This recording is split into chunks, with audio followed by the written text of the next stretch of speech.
Yeah, you know, there is this machismo in the venture business, the entrepreneurship business, about being able to take a company public and then growing into some huge public company a la Bill Gates. And those stories are wonderful stories when they happen.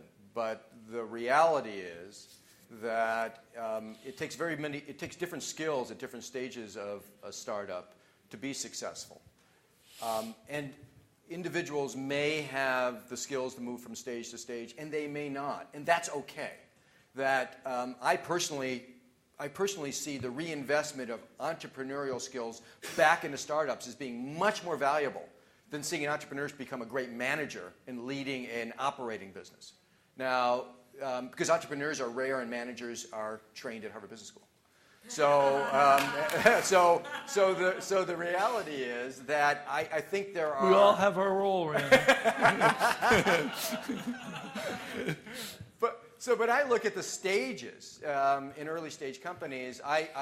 In the book, I used an example, 3 breeds of dogs. I looked at the notion of the early stage entrepreneur being a retriever.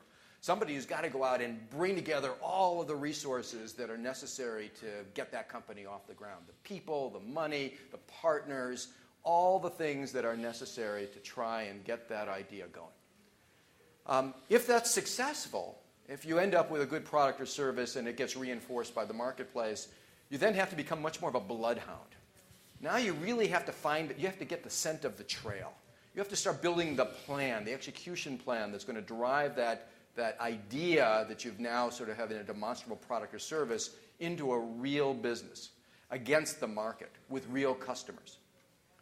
And then I look at the notion of a husky, the idea that now, okay, I've gone through those first 2 stages, I have a great product or service, I have demonstrated a real value proposition to market, and I have ways to sell to customers, and customers willing to buy my product or service. Now I need to grow the operation. I need somebody to pull the sled. And the notion here is that this husky is your operating leader and somebody who can hopefully take that company to a public market liquidity wherever the right destination is for it.